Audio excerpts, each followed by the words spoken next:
రైట్కి ఈరోజు వచ్చినటువంటి ప్రధానమైనటువంటి పత్రికలోని వార్తలను గమనిద్దాం. ప్రధానంగా ముందుగా నమస్తే తెలంగాణలో వచ్చినటువంటి వార్తలను చూద్దాం. నమస్తే తెలంగాణలో వచ్చినటువంటి వార్తలు మనం చూస్తున్నాం. మంత్రులు మంటలు, క్యాబినెట్ సహచరుల కీచులాట, ఏదైతే కాంగ్రెస్లో రచ్చరచ్చ కొనసాగుతుందని చెప్పేసి ఇక్కడ ప్రధానంగా ఇక్కడ మనం ఐటమ్ చూడవచ్చు. క్యాబినెట్ సహచరుల కీచులాటలు, కాంగ్రెస్లో కుంపట్లు ఆడడం లేదు, మంత్రుల మధ్య సెగలు చల్లారడం లేదు. పొన్నం అడ్లూరి ఇష్యూ చల్లబడక ముందే వివేక్ లక్ష్మణ్ మధ్య మాటల మంటలు రాజుకుంటున్నాయి. ఇక ఇన్ఛార్జి మంత్రి పొంగులేటిపై వరంగల్ మంత్రులు కొండా సురేఖ, సీతక్క కారాలు నూరుతున్నారు. అధిష్టానానికి ఫిర్యాదు చేసేందుకు సిద్ధమైన చివరి నిమిషంలో సీఎం నేతల ఒత్తిడితో వారు వెనక్కి తగ్గినట్టు సమాచారం అంటే ఇక్కడ మనం చూడొచ్చు. ఇక మరొక వార్త చూడొచ్చు మనం. మాలా జాతి నేతననే నాపై కుట్ర పన్నుతున్నారంటూ చెప్పేసి అటు ఏదైతే మంత్రి వివేక్ వ్యాఖ్యలు చేసినట్టు ఇక్కడ మరో ఐటమ్ చూస్తున్నాం. మంత్రి అడ్లూరి నన్ను టార్గెట్ చేసిండు, కావాలని నాపై విమర్శలు చేస్తున్నాడని చెప్పేసి రాజకీయాల్లో లక్ష్మణ్ను ప్రోత్సహించింది మా నాన్నే అంటూ ఆయన వ్యాఖ్యలు చూస్తున్నాం. నీ కొడుకును నేనే గెలిపించానని చెప్పేసి అక్కడ నుంచి మళ్ళీ అటు నుంచి సెటైర్ వచ్చింది. మొత్తానికి మంత్రుల మధ్య రోజు రోజుకు రచ్చ ఇంకా పెరుగుతుంది తప్ప తగ్గట్లేదు. కాంగ్రెస్లో వివేక్ వ్యాఖ్యలు విజ్ఞతకే వదిలేస్తున్నా, ఎవరిని అవమానిస్తున్నారో బహిరంగ చర్చకు సిద్ధమా అంటూ ఆయన సవాల్ విసిరారు. సద్దుమణిగినటువంటి వివాదాన్ని మళ్ళీ రాజేస్తున్నారంటూ లక్ష్మణ్ ఆరోపించారు. ఇక పొంగులేటిపై మాట మార్చినటువంటి మంత్రుడు తొలుత పీసీసీ చీఫ్కు ఆ ఇద్దరు ఫిర్యాదు, సీఎం ఒత్తిడితో వెనక్కి తగ్గినట్టు ఇక్కడ క్లియర్ కట్గా చూడొచ్చు. ఇక మనం ప్రధానమైనటువంటి బ్యానర్ ఐటమ్ చూడొచ్చు. ఇక్కడ ఏదైతే కాంగ్రెస్ ఓట్ చోరీ చేస్తుందని చెప్పేసి ఇక్కడ ప్రధానమైనటువంటి బ్యానర్ ఐటమ్ మనం చూడొచ్చు. ఒకే ఇంట్లో 43 ఓట్లు, జూబ్లీస్లో ఈ తతంగం వెలుగులోకి వచ్చిందంటూ ఇక్కడ మనం ప్రధానంగా బ్యానర్ ఐటమ్ మనం చూస్తూ ఉన్నాం. యూసుఫ్ కూడా 246వ బూతులో బట్టబయలైంది. ఏదైతే ఈ ఓట్ చోరీకి సంబంధించి యూసుఫ్ కూడలోని 246వ బూతులో ఈ ఓట్ చోరీ బట్టబయలైందంటూ ఇక్కడ మనం ఐటమ్ క్లియర్గా చూడొచ్చు. ఆ 43 మందిలో 41 మంది అక్కడ ఉండరట. అక్కడ లేని వాళ్ళకి 43 మంది ఓటు హక్కు అక్కడ ఉండడం ఈ విషయాన్ని బయటబయలు చేసినటువంటి అంశం. తాజా ఓటర్ల జాబితాలో భారీగా బోగస్ ఓట్లు చేర్చారంటూ కూడా ఇక్కడ ఐటమ్ మనం చూడవచ్చు. వేల సంఖ్యలో ఫేక్ ఓట్లు ఉన్నట్టు అనుమానాలు వ్యక్తమవుతున్నాయి. యూసుఫ్గూడలో స్థానికంగా లేని వారికి ఓటు హక్కు కల్పించారు. ఆ ఓటు హక్కుకు సంబంధించి ఫేక్ ఓట్లు అక్కడ పెద్ద ఎత్తున చేర్చారు అని చెప్పేసి ఇక్కడ ఈ ఐటెం బట్టి మనం గమనించవచ్చు. నవీన్ యాదవ్ అనుచరుల చిరునామాతోనే ఎక్కువ ఓట్లు ఫేక్ ఓట్లు ఉన్నాయంటూ కూడా ఇక్కడ మనం గమనించవచ్చు. బీఆర్ఎస్ నేతల ఆరోపణ, క్షేత్రస్థాయిలో పరిశీలన. ఏదైతే ఫేక్ ఓట్లు ఉన్నాయంటూ బీఆర్ఎస్ నేతలు ఆరోపిస్తున్నారు, దానికి సంబంధించి ఐటమ్ మనం చూస్తున్నాం. క్షేత్రస్థాయిలో వీళ్ళు పరిశీలిస్తున్నారు. అసలు ఓట్లు ఏంటి, దొంగ ఓట్లు ఏంటి అనేది బీఆర్ఎస్ నేతలు ఎప్పటికప్పుడు పర్యవేక్షిస్తున్నారు, పరిశీలిస్తున్నటువంటి అంశం మనం దీనికి సంబంధించి ఇక్కడ ఈ ఐటమ్ ద్వారా తెలుసుకోవచ్చు. రౌడీ షీటర్ ఇంటిలో 49 ఓట్లు ఉన్నట్టు వెల్లడి. ఒక రౌడీ షీటర్ ఇంట్లోనే దాదాపు 49 ఓట్లు ఉన్నట్టు వెల్లడైంది. మరో అపార్ట్మెంట్లో 41 దొంగ ఓట్లు గుర్తించారు. కాంగ్రెస్ నాయకుల కనుసన్నల్లోనే వ్యవహారం అంతా నడుస్తుందంటూ ఇక్కడ ఐటమ్ మనం చూడొచ్చు. ఏదైతే ఇటీవల కార్డులను పంపిణీ చేసినటువంటి కాంగ్రెస్ అభ్యర్థి, ఏదైతే ఓటర్ కార్డులను కూడా ఇటీవల కాంగ్రెస్ అభ్యర్థి పంపిణీ చేశాడు. ఏదైతే రాజ్యాంగానికి విరుద్ధం ఏదైతే ఓటర్ కార్డులను కూడా ఎవరు కూడా పంపిణీ చేయొద్దు, ఏదైతే ఈసీకి సంబంధించి అధికారులు కావచ్చు వాళ్ళు మాత్రమే జారీ చేస్తారో ఆ ఓటర్ కార్డ్ని, ఏదైతే దానికి సంబంధించి ఒక ప్రాసెస్ ఉంటుంది. ఏదైతే ఆ ఓటర్ ఐడి కార్డు డౌన్లోడ్ చేయాలన్నా ఏం చేయాలన్నా ఒక ప్రాసెస్ ఉంటుంది. ఆ ప్రాసెస్ ప్రకారం ఈసీ సైట్ నుంచి డౌన్లోడ్ చేయాలి. ప్రధానంగా ఆ సంబంధిత ఓటర్ సంబంధించినటువంటి డాటా, అది వ్యక్తిగతమైనటువంటి సమాచారం, దానికి ఓటీపీ వస్తుంది. ఓటీపీ వచ్చిన తర్వాతనే డౌన్లోడ్ అవుతుంది. సో ఆ ఓటీపీలన్నీ వీళ్ళకి ఎట్లా వచ్చాయనేది కూడా ప్రధానంగా బీఆర్ఎస్ మొన్నటి నుంచి క్వశ్చనింగ్ చేస్తుంది. ఆ ఓటర్ కార్డులు కూడా ఏదైతే కాంగ్రెస్ అభ్యర్థి అయినటువంటి నవీన్ యాదవ్ ఎట్లా పంపిణీ చేశాడో అన్ని ఓటర్ కార్డులు ఆయనకి ఎక్కడి నుంచి లభించాయని చెప్పేసి కూడా ఏదైతే ఎన్నికల అధికారికి సంబంధించినటువంటి వాళ్ళు కూడా ఫిర్యాదు చేశారు. ఎన్నికల అధికారులు ఇక్కడ పోలీసులకు ఫిర్యాదు చేసినటువంటి సందర్భం మనం చూసినాం. దానిపైన యాక్షన్ ఎట్లా ఉంటుంది, రియాక్షన్ ఎట్లా ఉంటుంది అనేది మనం వేచి చూడాలి. ఇంకా యాక్షన్ లేదు, రియాక్షన్ లేదు. దానికి సంబంధించి కూడా మొత్తానికి ఏదైతే ఇటీవల ఆయన ఓటర్ కార్డులను పంపిణీ చేశారో క్రిమినల్ కేసు నమోదు చేసినటువంటి ఎన్నికల అధికారి ఏదైతే వారిపైన క్రిమినల్ కేసులు కూడా నమోదైనట్టు ఇక్కడ మనం ఈ వార్త ద్వారా తెలుసుకోవచ్చు. యూసుఫ్ కూడా పరిధిలో ఒకే ఇంటి చిరునామాతో 43 మంది ఓట్లు ఉన్నట్టు ఇక్కడ జాబితాలో వెల్లడైంది. బీహార్లో బీజేపీ ఓట్ చోరీకి పాల్పడిందని కాంగ్రెస్ అగ్రనేత రాహుల్ గాంధీ గొంతు చించుకుంటున్న వేళ తెలంగాణలోనూ ఓట్ చోరీ విషయం వెలుగులోకి వచ్చింది. జూబ్లీహిల్స్ ఉప ఎన్నిక నేపథ్యంలో నియోజకవర్గంలో దొంగ ఓట్లు బయటపడడం విస్మయానికి గురి చేస్తున్నది. కాంగ్రెస్ నేతల సన్నిహితుల ఇళ్లలో పదుల సంఖ్యలో బోగస్ ఓట్లు బయటపడ్డాయి. అపార్ట్మెంట్లు, పేయింగ్ గెస్ట్ హాస్టళ్లలో భారీ మొత్తంలో బోగస్ ఓట్లు సృష్టించినట్లు సమాచారం. ఏదైతే చాలామంది హాస్టల్లో ఉంటారో ఆ హాస్టల్లో ఉన్నటువంటి వ్యక్తులకు కూడా ఓటు హక్కు కల్పిస్తూ ఇక్కడ ఓటు హక్కు కల్పించినట్టు ఇక్కడ హాస్టల్లో వ్యక్తులకు కూడా ఓటు హక్కు కల్పించినట్టు కూడా ఇక్కడ దీనికి సంబంధించి తేటతెల్లమైనటువంటి అంశం మనం చూడొచ్చు. ఒక్కో ఇంట్లో 40కి పైగా ఓట్లు ఉన్నట్టు ఆధారాలు బయటపడడం అక్కడ స్థానికంగా కలకలం రేపుతుందంటూ ఇక్కడ ఈ వార్తను మనం చూడొచ్చు. జూబ్లీహిల్స్ నియోజకవర్గ పరిధిలోని యూసుఫ్గూడ డివిజన్ కృష్ణానగర్ బి బ్లాక్లో బూత్ నెంబర్ 246లోని ఓటరు జాబితాను బీఆర్ఎస్ బూత్ ఇన్ఛార్జీలు పరిశీలించారు. ఆ జాబితా ప్రకారం ఓటర్లు ఉన్నారా లేరా అని తెలుసుకునేందుకు సంస్కృతి అవెన్యూ అపార్ట్మెంట్కు వెళ్లారు. 8-3-231/B/160 నెంబర్తో ఉన్నటువంటి అపార్ట్మెంట్లో దానికి సంబంధించిన అపార్ట్మెంట్లో ఈ ఓట్లకు సంబంధించి ఏదైతే ఒక ఇంట్లో 43 ఓట్లు ఉన్నట్టు వాళ్ళు గుర్తించారని చెప్పేసి ఇక్కడ మనం ప్రధానంగా ఈ వార్తను బట్టి చూడొచ్చు. దీనికి సంబంధించి 2వ పేజీలో కూడా ఉంది కంటిన్యూషన్. దీనికి సంబంధించి 2వ పేజీలో కూడా చూద్దాం మనం. కాంగ్రెస్లో ఓట్ చోరీ అంటూ చూస్తున్నాం. ఇదైతే ఆ అపార్ట్మెంట్లో నూతన ఓటర్ల జాబితా ప్రకారం మొత్తం 43 మంది ఓటర్లు ఉన్నారట. వారంతా అపార్ట్మెంట్లో నివసిస్తున్నారా లేరా అని ఆరా తీస్తే విస్తుపోయే నిజాలు బయటపడ్డాయి. ఓటరు జాబితాలోని ఓటరు క్రమ సంఖ్య 1006 నుంచి 1048 వరకు ఉన్నటువంటి 43 మందిలో 2 తప్ప మిగిలిన వారెవరో అక్కడ లేరని తేలింది.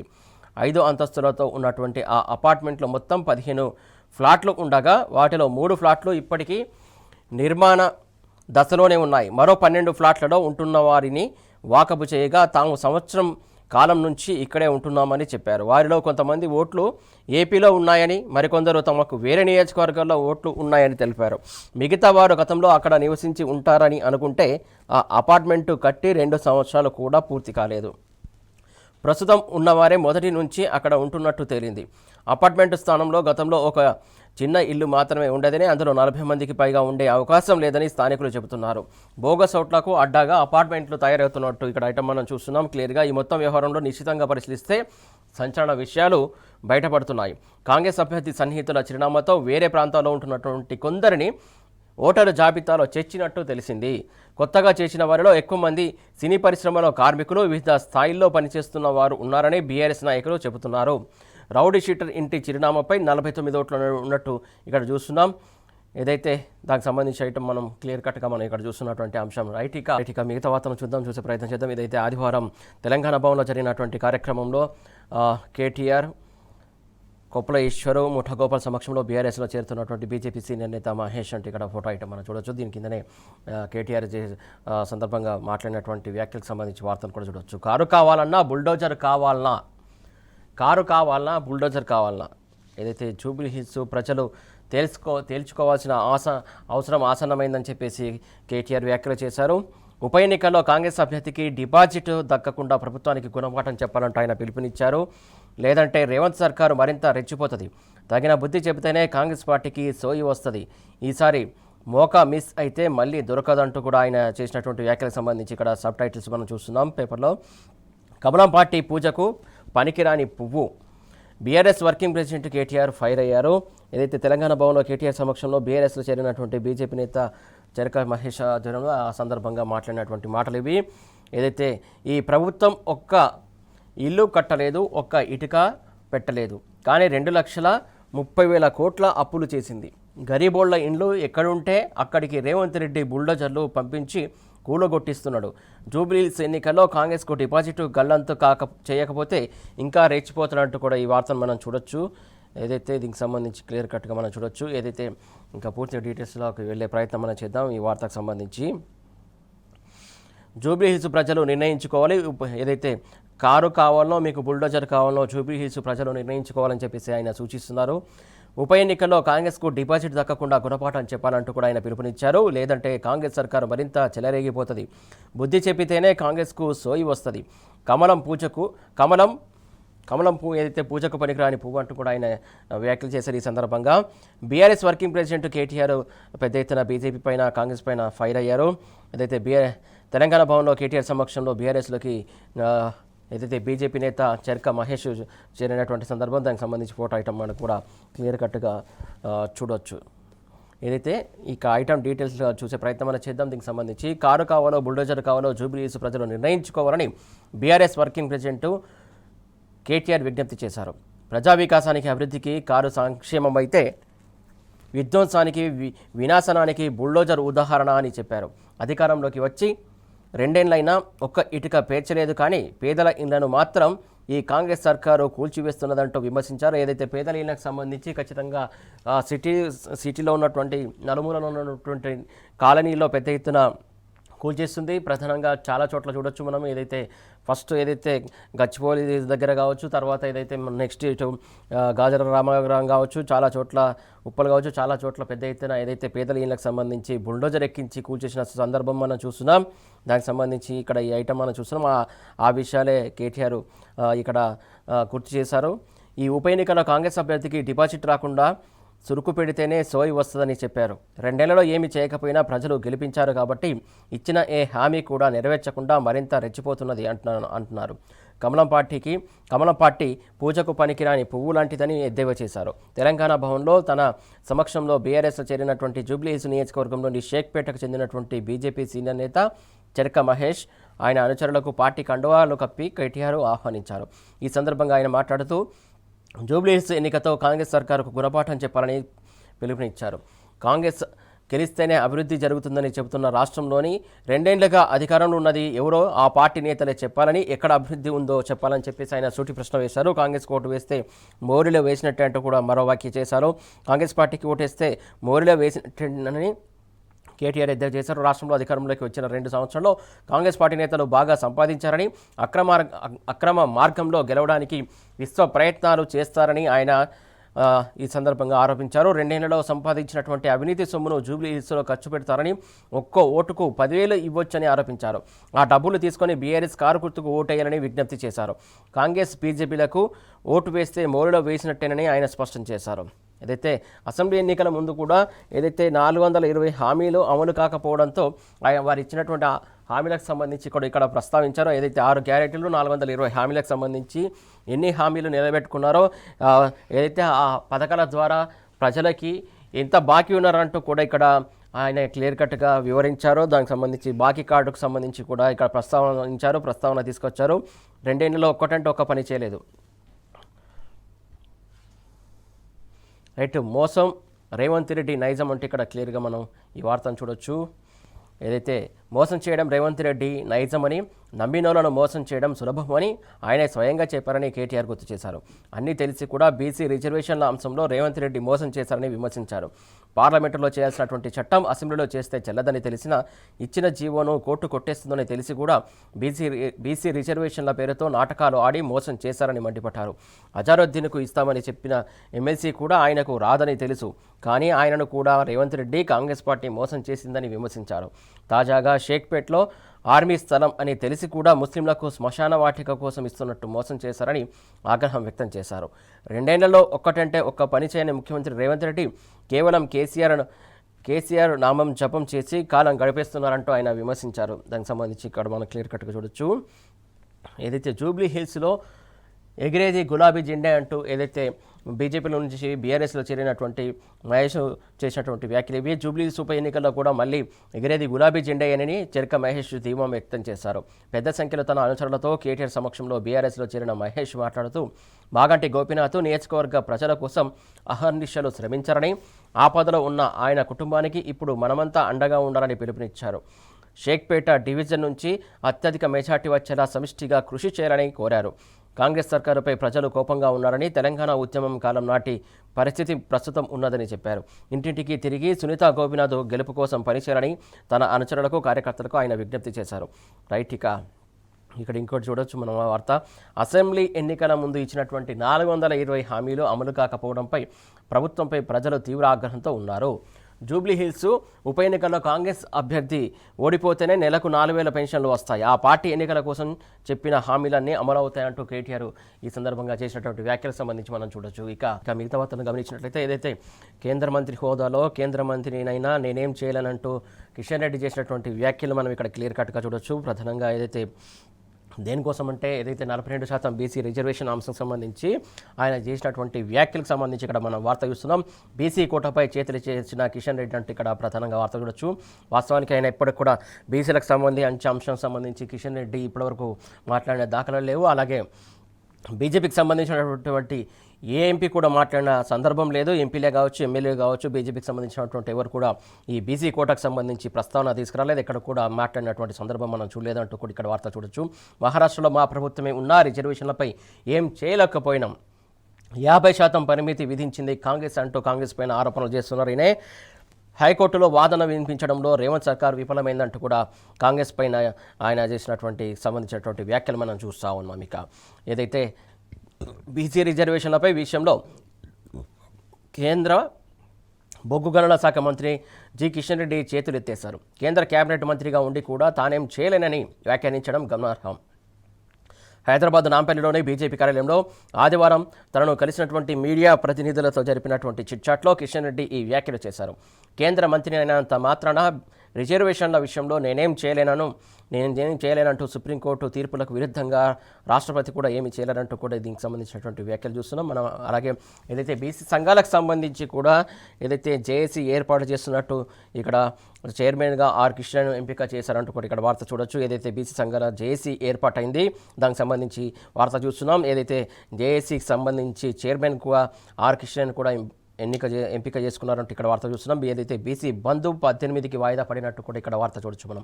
ఏదైతే వాస్తవానికి యాక్చువల్లీ బీసీ బంధు రేపే ఉండనున్నట్టు ఆల్రెడీ ప్రకటించారు. కాకపోతే ఈ నెల 14 కాకుండా ఈ నెల 18కి వాయిదా వేస్తున్నట్టు ఇక్కడ మనం క్లియర్ కట్గా వార్త చూస్తున్నాం. దీనికి సంబంధించి క్లియర్గా మనం వార్తలు చూడొచ్చు. కంటిన్యూషన్ పేజీలో మనం చూసే ప్రయత్నం చేద్దాం. ఏదైతే కేంద్ర మంత్రిని ఆయన నేనేం చేయలేను అంటూ ఆయన చేశాడు వ్యాఖ్యలు. ఏదైతే మహారాష్ట్రలో మా ప్రభుత్వమే ఉన్నా ఏమీ చేయలేకపోయామని తెలిపారు. మహారాష్ట్రలో ఎన్నికలైన తర్వాత బీసీ రిజర్వేషన్లకు వ్యతిరేకంగా తీర్పు వచ్చిందని తెలిపారు.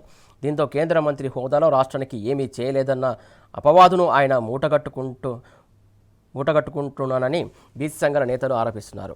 ఇప్పటికే రాష్ట్రానికి కీలక ప్రాజెక్టులను సాధించడంలో కిషన్ రెడ్డి విఫలమయ్యారని రాష్ట్రంలోని వివిధ రాజకీయ పక్షాల నుంచి ఆరోపణలు వస్తున్నాయి.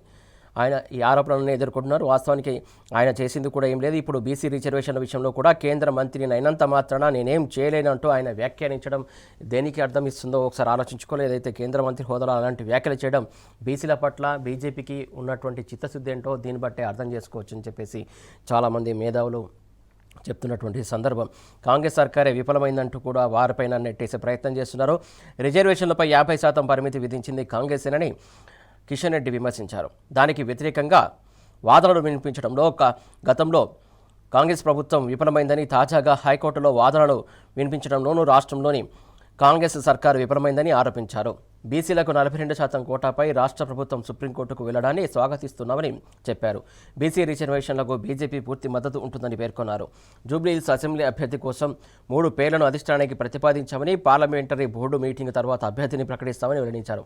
ఏదైతే ఆల్రెడీ బీఆర్ఎస్ జూబ్లీహిల్స్ నియోజకవర్గానికి సంబంధించి ముందే ప్రకటించింది. దానికి సంబంధించి చాలా ఇప్పటికే ప్రచారం కూడా నిర్వహిస్తుంది. కాకపోతే బీజేపీకి అభ్యర్థి దొరకని పరిస్థితి కనబడుతుంది. ఇంకా ఏదో 3 పేర్లు పంపించామో పరిశీలిస్తుందని చెప్పేసి ఆయన చేస్తున్నటువంటి వ్యాఖ్యలకు సంబంధించి ఇక్కడ మనం చూస్తూ ఉన్నాం. ఇక మిగతా వార్తను చూసే ప్రయత్నం చేద్దాం. బీసీ సంఘాలకు సంబంధించి చేయడం ఏదైతే 5th పేజీలో ఉంది దీనికి సంబంధించి ఏదో చూద్దాం. ఏదైతే బీసీ సంఘాల జేఏసీ చైర్మన్గా ఆర్ కృష్ణయ్య ఎన్నుకున్నారు. ఆర్ కృష్ణయ్యని బీసీ బంధుకు ఏదైతే బంధు అంశం 18కి వాయిదా వేస్తుంటూ కూడా ప్రకటించారు. బీసీసీ రిజర్వేషన్ల సాధనలో భాగంగా రాష్ట్రంలోని బీసీ సంఘాలని కలిసి బీసీ ఐక్య కార్యాచరణ కమిటీ జేఏసీగా ఏర్పడ్డాయి.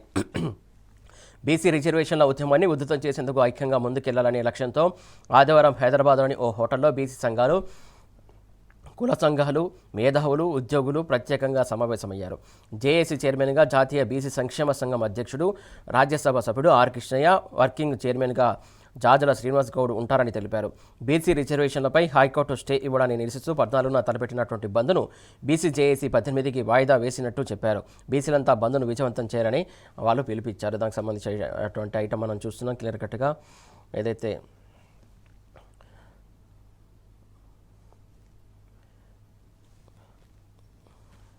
మిగతా వార్తలను చూసే ప్రయత్నం చేద్దాం.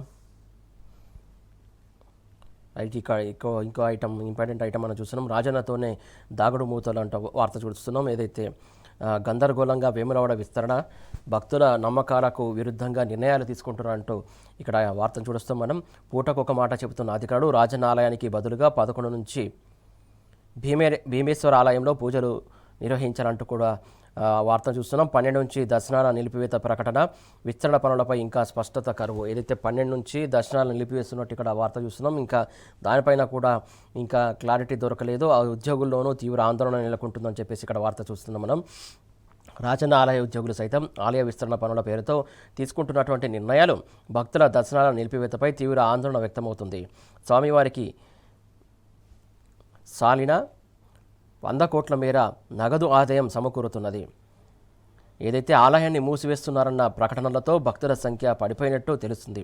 రాజన్న ఆలయంలో విధులు నిర్వహించే ఉద్యోగులతో పాటు కాంట్రాక్టు పద్ధతిలో పనిచేస్తున్నటువంటి ఉద్యోగులతో కలిపి ప్రతి నెల దాదాపు 3.5 కోట్ల మేర వేతనాలు చెల్లింపులు జరుగుతున్నాయి. ఆలయానికి వచ్చే ఆదాయంతోనే ఉద్యోగులకు వేతనాలు ఇచ్చే విధానం దీనికి సంబంధించి అమలవుతుందంటూ కూడా చేస్తున్నారు. యాదగిరిగుట్ట ఆలయ అభివృద్ధి విషయంలో అప్పటి బీఆర్ఎస్ ప్రభుత్వం ఉద్యోగుల వేతనాలు అందించేందుకు ప్రత్యామ్నాయ ఏర్పాట్లు చేసింది. కానీ ప్రస్తుత రాష్ట్ర ప్రభుత్వం అలాంటి ఏర్పాట్లు చేయలేదు. భీమేశ్వర ఆలయంలో చేపడుతున్నటువంటి ఏర్పాట్లకు కూడా వేములవాడ రాజన్న ఆలయ ఖజానా నుంచి 3.5 కోట్ల రూపాయలను వెచ్చిస్తున్నట్టు, స్వామివారి భక్తుల సంఖ్య తగ్గిపోతే తమ జీతాలు ఎలా చెల్లిస్తారని ఆందోళన వ్యక్తమవుతున్నటువంటి సందర్భం మనం చూస్తున్నాం.